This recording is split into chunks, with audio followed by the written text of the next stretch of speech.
The night after Abeni overheard Ndidi's secret, she could not sleep. She turned on her small mat again and again. Her heart was beating very fast. Her eyes were full of tears. She said she found a crying baby by the river. Abeni whispered to herself, "That baby was Tay. My Tay." She held her chest tightly. Her whole body was shaking. "I left my baby by the river. I thought she died. But she lived." The pain in her heart was too much. She sat up and wept quietly, afraid someone might hear her. Now she knew the truth. Her baby was alive. But the baby now called someone else Mama. She closed her eyes and cried bitterly. "What have I done?" The next morning, Abeni woke up early and walked slowly to the backyard where Tari was already playing. She stood there and watched the little girl from afar. Tari was laughing as she played with small pebbles. She looked so happy, so full of life. Abeni's eyes filled with tears again. "That's my baby," she thought. "She looks just like me when I was her age." Tari saw her and ran to her. "Auntie Abeni," she shouted, hugging her legs. "Good morning." Abeni bent down and hugged her tightly. She didn't want to let go. Tari laughed and looked up. "Why are your eyes red, Auntie? Did you cry?" Abeni forced a smile. No, just dust." Tari nodded like she believed it and ran off again. Abeni sat on a bench near the house and watched her play. "How do I tell her?" she asked herself. "How do I tell Ndidi?" Ndidi returned from the market that afternoon and noticed a change. Abeni, who usually ran to her shouting "Mama," was quiet. She just went to her, carried her load inside, and went to her room. Ndidi was surprised. Later, she saw Abeni sitting alone behind the house. "Abeni," she called softly, "is everything all right?" "Yes, Ma," Abeni replied quickly, avoiding eye contact. Ndidi nodded slowly, but something felt wrong deep inside her. She felt that something had changed. Abeni is too quiet, she thought. Later that night, after dinner, everyone had gone to sleep. The house was dark and quiet. Abeni crept out of her small room and went to Tay's room. The little girl was still awake. "Auntie Abeni," she said, sitting up, "why are you here?" Abeni sat on the edge of her bed and held her tiny hand. "I want to tell you a story," she said. Tari blinked and nodded. There was a girl. Her name was Abeni. She lived with her grandmother after her parents died. Tari listened quietly. Abeni was poor. Very poor. She didn't have food. She didn't have help. Then she made a mistake. She got pregnant. The man ran away and left her. Tari's eyes widened a bit. She had a baby, a beautiful baby girl, but she couldn't take care of her. One day she took the baby to the river and left her there. Tari gasped. She was tired, weak, and lost. She walked away crying. She looked down at the child, tears falling from her eyes. "That baby is you, Tari. I am Abeni. I am the one who gave birth to you." Tari was too shocked to speak. "But Mama Ndidi said she gave birth to me. She didn't say she found me at the river." "No," Abeni said, crying. "She didn't. She saved you. She raised you. She loves you. But you came from me."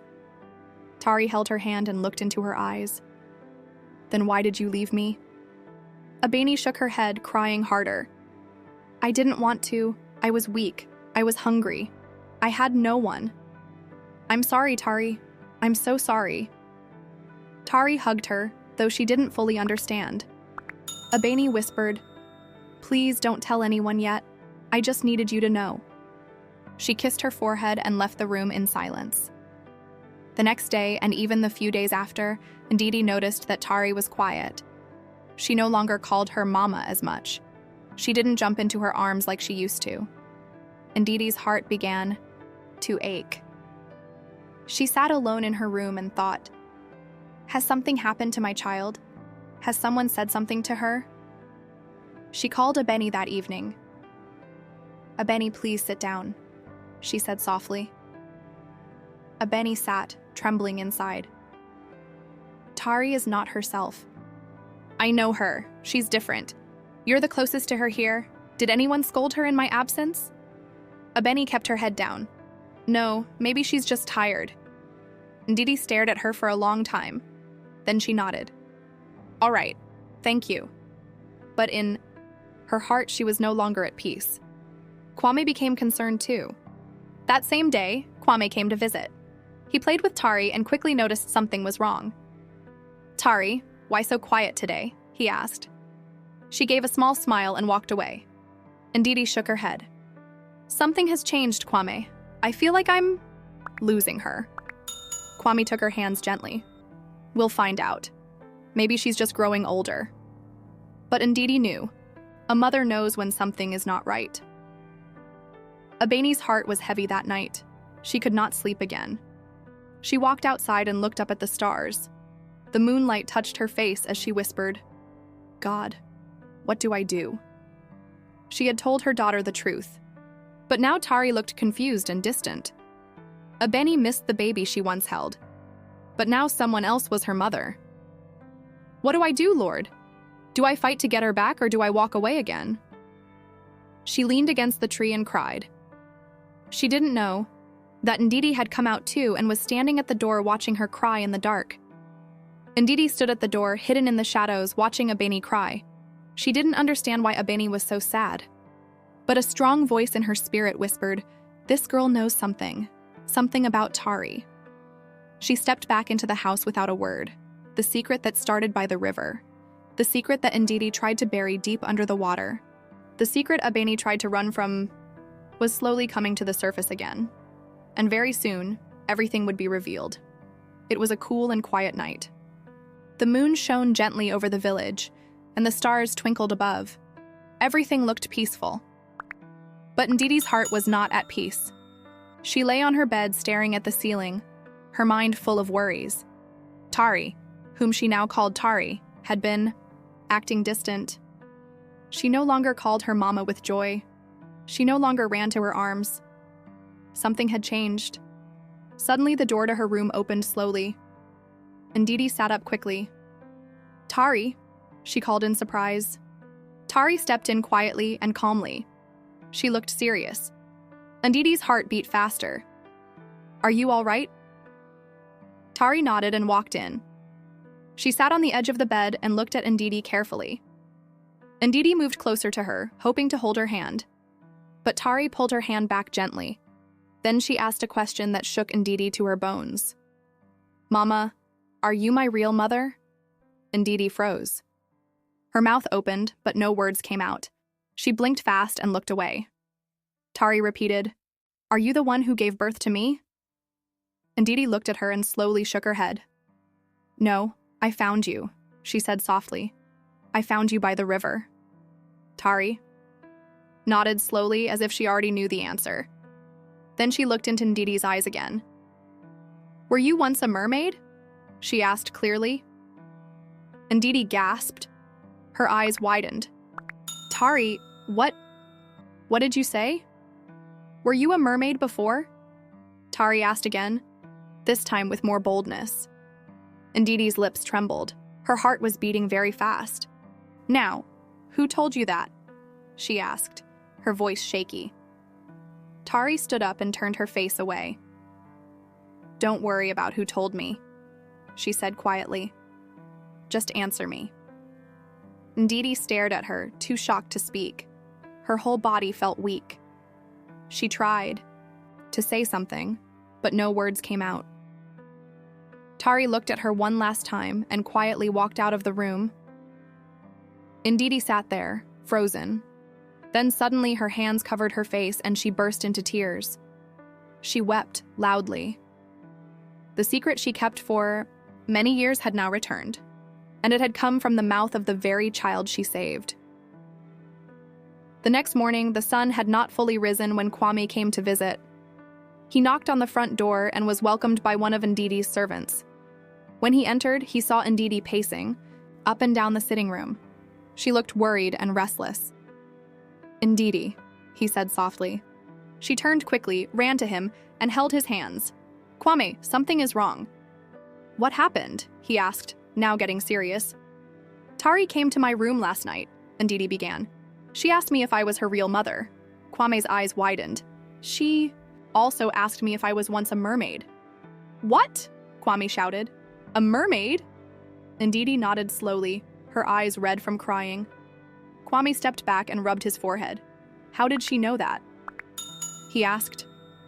Who told her? Ndidi shook her head. I asked her, but she refused to say. She just asked me to answer her questions. I couldn't. I was too shocked. Kwame walked back and forth for a few seconds. Then he said, This is serious, Ndidi. If that secret comes out, it could bring trouble. I know, Ndidi whispered. But what do I do now? Kwame looked at her. Let me talk to her. Later that morning, Kwame went to Tari's room. She was sitting by the window staring outside. Tari, he said gently. She looked up. Uncle, can we talk? He asked. She nodded, and he came in and sat down beside her. I heard you asked Ndidi some questions last night, he said softly. Tari looked down and didn't speak. She told me you asked about your real mother and about mermaids. Tari nodded slightly, still silent. Can you tell me who told you those things? Kwame asked, leaning closer. Tari raised her eyes and looked at him. Does it matter? She asked quietly. Is it not true? Kwame paused. Sometimes people hear things that are not completely true, he said gently. That's why I want to know where you heard it. Tari turned her face to the window again. I don't want to say, she whispered. I just want to know the truth. Kwame sat in silence for a while. He realized she wasn't going to tell him. He stood up slowly. All right, if you ever feel ready to talk, I'll be here. Tari nodded, still not looking at him. Meanwhile, in the kitchen, Abeni was struggling to hold back tears. She had been watching from a distance and guessed what was happening. Tari knows, she whispered to herself. She knows the truth now. She covered her face with her hands. This is all my fault, she cried quietly. I should never have left her by the river. Now she feared everything was falling apart. What if Ndidi found out it was her? What if she sent her away? What if Tari began to hate both of them? She was too afraid to face anyone. That evening, after dinner, Ndidi knocked on Tari's door. Tari opened it slowly and let her in. Ndidi sat on the edge of the bed and held her hand. I know you're confused, she began, and I know you want answers. Tari looked at her quietly. I love you, Tari, Ndidi said. From the day I saw you crying by the river, I knew I had to protect you. Tari's eyes watered a little. Why didn't you tell me earlier? She asked. Ndidi sighed. Because I was afraid. I didn't want you to think I was strange, or that I didn't love you like a real mother. Tari nodded slowly. But were you really a mermaid? She asked again. Ndidi looked into her eyes and nodded once. Yes, she said softly. I was, but not anymore. I gave up everything for you. Tari stood up and walked to the window. Thank you, she said, for saving me, for raising me. Ndidi smiled sadly. You don't hate me? Tari turned and hugged her. I could never hate you. They held each other for a long time, but deep down, Ndidi still wondered who told Tari the truth, and if the truth was out now, what would happen next? It had been a long night. Ndidi could not sleep after her conversation with Tari. She felt both relief and fear. She was happy that Tari did not hate her, but she was worried because someone had told Tari the truth. She wanted to know who. The next morning, while Ndidi was preparing breakfast, Tari came to her quietly. Mama, she said softly. Ndidi turned around, smiling a little. Yes, my child? I want to tell you something, Tari said.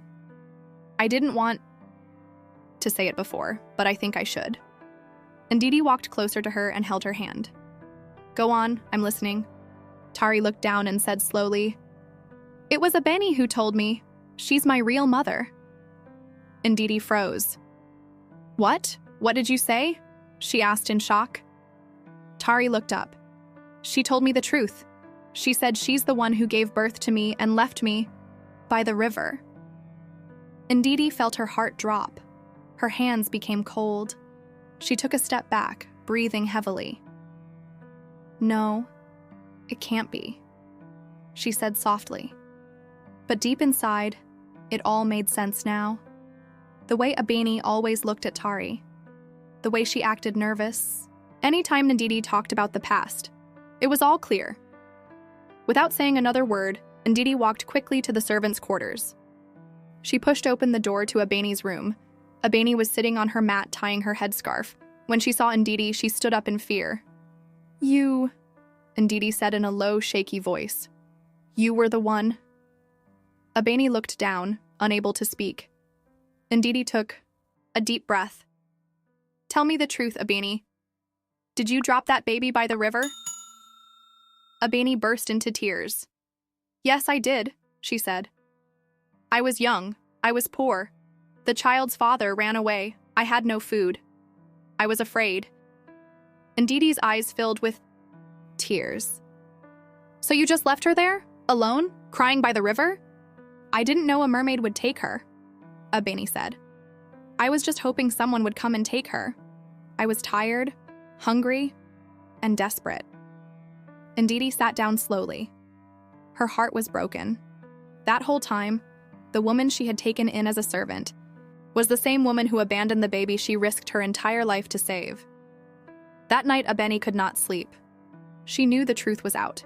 She had to act fast. Early the next morning, she went to Ndidi's sitting room. Ndidi was holding Tari, both of them quiet and sad. I want my child back, Abeni said suddenly. Ndidi looked up at her, confused. What? I want Tari, Abeni said. She is my daughter. Ndidi stood up. You mean the same daughter you left to die by the river? I made a mistake, Abeni replied. But she is still my child. I want her back. Or else what? Ndidi asked. Now angry, Abeni crossed her arms. Or else I will tell everyone your secret. I will tell the whole village that you were once a mermaid. Tari gasped and stood up in shock. Please! Ndidi turned to Tari. Don't worry, my child. Then she faced Abeni. Get out of my house. Abeni raised her voice. You think you can throw me away? I will go to the village ruler. You'll see. Just then, Kwame walked into the house. He had heard everything from the door. You need to go, he said coldly. You're not welcome here anymore. He walked straight to Abeni and pointed at the door. Leave this house. Now. Abeni looked at Tari one more time. I'm your real mother, she said, but Tari turned away and held on tightly to Ndidi. Abeni began to cry and walked out of the house. Later that day, Abeni went to the village ruler's palace. She knelt down and greeted him. My lord, she said, I came with an important matter. The ruler looked at her. Speak. Abeni looked around and said loudly, Ndidi is not a normal woman. She is not who we think she is. She was once a mermaid. The ruler raised his eyebrows. A mermaid? He asked. Yes, Abeni said. That is the truth. She came from the river years ago. She is not from here, and she used her powers to become rich. The villagers around started to murmur. The ruler stood up. If what you're saying is true, we must hear from her. Guards, send for Ndidi. Back at home, Ndidi and Tari were sitting quietly when two guards came to the house. You are to appear before the village ruler immediately, one of them said. Ndidi looked at Tari and held her hand. It's time. Tari was scared. Mama, what will they do to you? I don't know, my child, Ndidi said with tears in her eyes, but I won't hide anymore. They followed the guards to the village square. When they arrived, there were already many villagers gathered. They all turned to look at Ndidi as she walked in, holding Tari's hand. The village ruler sat in his chair, looking serious. Ndidi, he said, you have been accused of being a mermaid. Is it true? The crowd went quiet. Ndidi stood still, her heart pounding. Tari squeezed her hand gently. Ndidi looked up and said softly, Yes, it is true. A loud gasp went through the crowd. I was once a mermaid, she continued, but I gave it all up to save this child. She looked at Tari and smiled sadly. She was left by the river, crying, helpless. I couldn't walk away. The ruler looked confused. Why didn't you tell us? I was afraid, Ndidi said. Afraid that people would hate me. I only wanted to live in peace and raise her in love. Tari was already crying. She is the only mother I know, she said. She gave up everything for me. The crowd started murmuring again. Some people looked shocked. Others looked sad. The village ruler raised his hand to silence them. Ndidi, you will remain here in the village until we decide what to do. Ndidi nodded quietly, wiping her tears. Tari held her hand tighter, refusing to let go. The villagers were very scared after Abeni told them that Ndidi was once a mermaid. They feared that other mermaids from the Water Kingdom might come one day and attack their village, because Ndidi took a human child and refused to return her. Some villagers even started avoiding Ndidi's house. Others whispered and pointed at her when she walked by. They forgot all the good things she had done for them. Ndidi had helped many poor families. She had even donated food during the last harvest season. But now, because they were afraid, the same people turned against her. The village ruler was confused. He liked Ndidi very much. He knew she was a peaceful and kind woman. He had never seen her cause any trouble since she came to live in the village. He was not happy about sending her away, but the people were already talking. Some were saying they would leave the village if Ndidi stayed. The ruler called for a village meeting. Everyone gathered under the big tree at the center of the village. Ndidi stood quietly, holding Tari's hand. Kwame stood beside them. Abeni also stood there, full of pride. She believed she had finally won. The ruler looked at Abeni and asked her a serious question. You say you want to take your daughter, right? Abeni nodded proudly. Yes, she is my child. I gave birth to her. Okay, the ruler said. What work do you do? What business do you have that will help you take care of this child? Abeni paused and looked down. Nothing. I don't have a job. The ruler asked again, Do you have a house? No, Abeni replied. I was homeless before I came to Ndidi, but I still want my child. The villagers were shocked. How could a woman with no job and no house take care of a child? The ruler turned to Abeni. You have no home, no income, no way to care for this girl. And yet you want to take her from the only mother she has ever known. I cannot allow that. He then raised his voice. From today, Abeni must leave this village and never return. The guards grabbed Abeni. She screamed, but nobody felt sorry for her. She had caused too much trouble. She was led out of the village, and the gates were closed behind her. Ndidi stood in tears. She never wanted this kind of drama. She just wanted peace for herself and for Tari. But even though Abeni was gone, the villagers were still afraid. They were still whispering that maybe Ndidi's mermaid family would come and cause trouble. The ruler thought for a while. Then, he called Ndidi to his hut. I cannot stop the fear in the hearts of the people, he said gently. But I will not throw you away like others want. You are a good woman. He gave her a solution. There was a large piece of land just outside the village. It was empty and full of trees and bushes. He offered it to her. You can build your home there, he said. You will be close but separate. The people will feel safe, and you will still be part of us. Ndidi knelt down with tears in her eyes. Thank you, she said. Thank you so much. Soon after, she and Kwame built a beautiful house on the land. It was a big compound with trees and flowers. She moved in with Tari and her loyal servants. Weeks passed, and Ndidi and Kwame had a quiet wedding ceremony. Only a few close friends attended. It was small, but full of joy. Tari danced happily that day, calling Kwame father. Ndidi was finally finding peace. One sunny afternoon, Ndidi felt like going to the river to take her bath. She wore her simple wrapper and carried a small clay pot. When she got to the riverbank, she stepped into the water slowly, memories rushing back. She missed the river. She missed the calm feeling of swimming deep below. She missed her real parents, especially her mother. Suddenly, she heard a splash behind her. She turned quickly and gasped. It was her mother, the mermaid, rising from the water. She had aged a little, but her face still looked gentle and kind. Her eyes filled with tears the moment she saw Ndidi. "Mother," Ndidi whispered. "My daughter," her mother replied.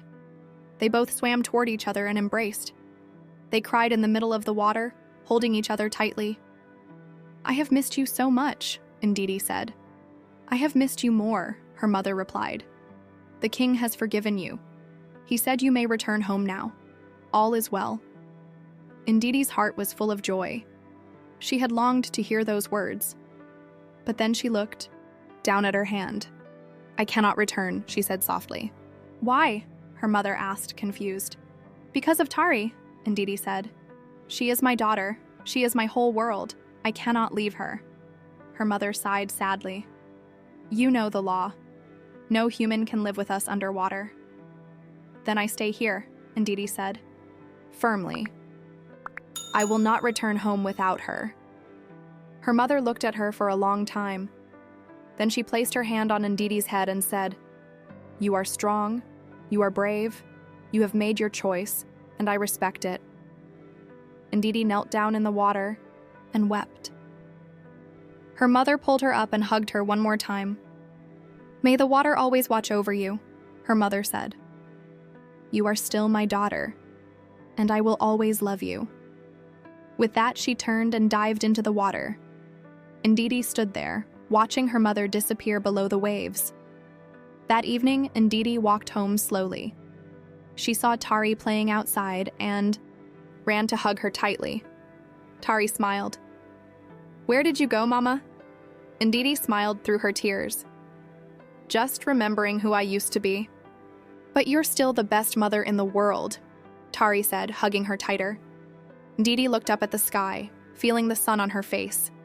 She had lost her world underwater, but she had found something even more beautiful: a daughter, a family, a life of love. And so the former mermaid lived out her days in peace, surrounded by love, far from the sea, but never far from the memory of who she once was.